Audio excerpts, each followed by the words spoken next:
Horror कहानियां थी। खूनी गुड़िया। वो आवाज। आधी रात का वक्त हो चुका था।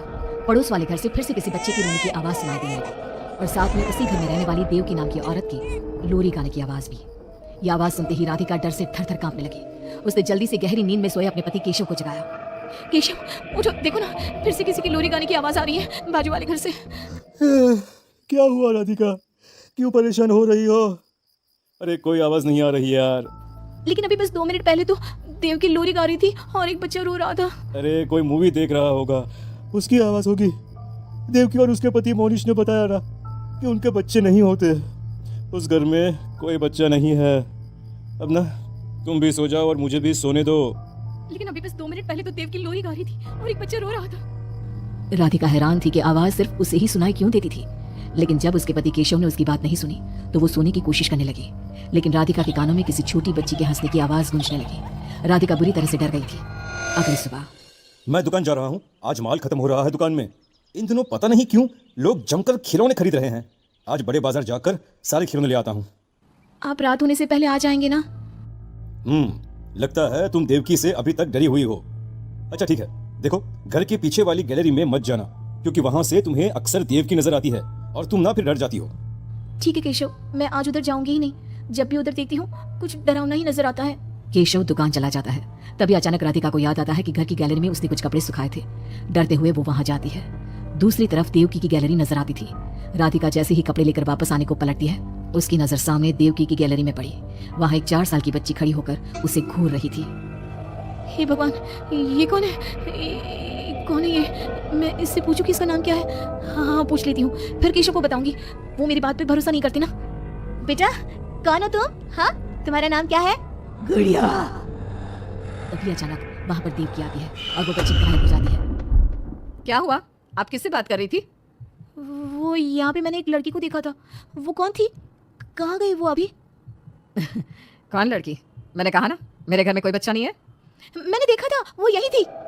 वो आपके पीछे कौन है? राधिका को फील होता है कि किसी ने उसे धीरे से पुकारा, आंटी। राधिका पलट कर देखती है तो वहां वो छोटी बच्ची खड़ी थी। राधिका चीख कर बेहोश हो जाती है। जब उसकी आंख खुलती है तो केशव उसके पास खड़ा था। क्या हुआ राधिका? राधिका होश में आओ। वो तो भला हो देवकी जी का, जिन्होंने तुम्हें बेहोश पड़ा देखकर मुझे कॉल कर दिया और मैं घर आ गया। तुम उस गैलरी में गई ही क्यों? केशव, वो लड़की यहाँ आ गई थी और वो देवकी, वो ठीक औरत नहीं है। तुम पागल हो गई हो राधिका। आज देवकी जी ने ही मुझे तुम्हारे बारे में बताया। क्या सोचती रहती हो? अरे कोई नहीं है उस घर में। अगले दिन केशव की दुकान जाते वक्त, मैं भी आज आपके साथ चलूंगी। अच्छा ओके ठीक है, चलो चलो। दुकान पर पहुंचकर, वाह केशव, कितने सारे नए खिलौने। और ये इस पैकेट में क्या है? अरे एक बड़े साइज की डॉल है, मार्केट में नहीं आई है।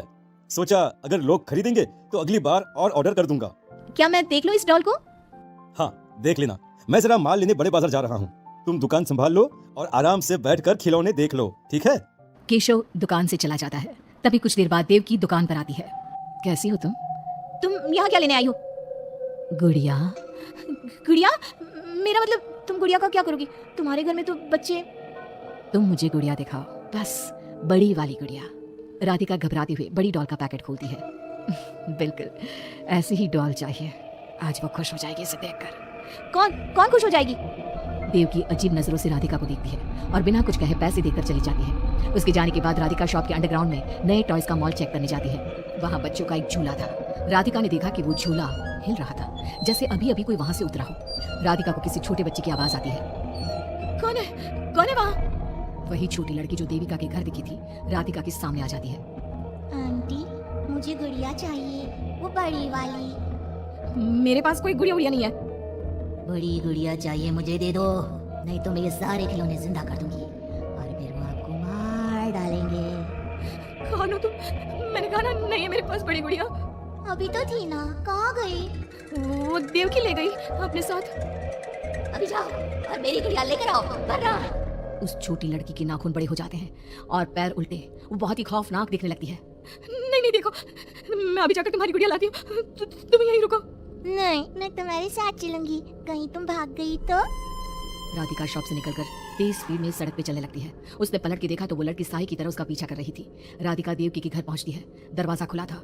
राधिका अंदर गई, वहां कोई नजर नहीं आया। बस सामने वो गुड़िया रखी थी।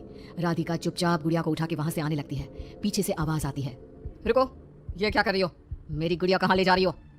देखो देवकी, ये गुड़िया मुझे ले जाने दो, वरना वो लड़की। ओह, तो उसने तुम्हें डराया? उसे तो मैं बुलाती हूँ।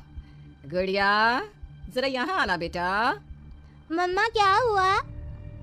मेरी लाडो गुड़िया को बहुत पसंद है। देखो ना, 10 साल की हो गई, अब तक डॉल से खेलती है। ये तो वही लड़की है, और ये 10 साल की नहीं 5 साल की है। हाँ, लेकिन जब उस कार एक्सीडेंट में मर गई तब 5 की थी, अब तो 10 की हो गई है ना।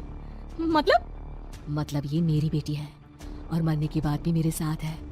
इसे ना लोरी सुन के ही नींद आती है, और डॉल्स तो इसे बहुत पसंद है। राधिका बुरी तरह से घबरा के भागती है। भागते भागते मेन रोड पे आ जाती है। वहीं उसका एक्सीडेंट होता है और उसकी मौत हो जाती है। उधर राधिका की मौत के बाद केशव को पास वाले घर से बच्चे के रोने और लोरी गाने की आवाज सुनाई देने लगती है।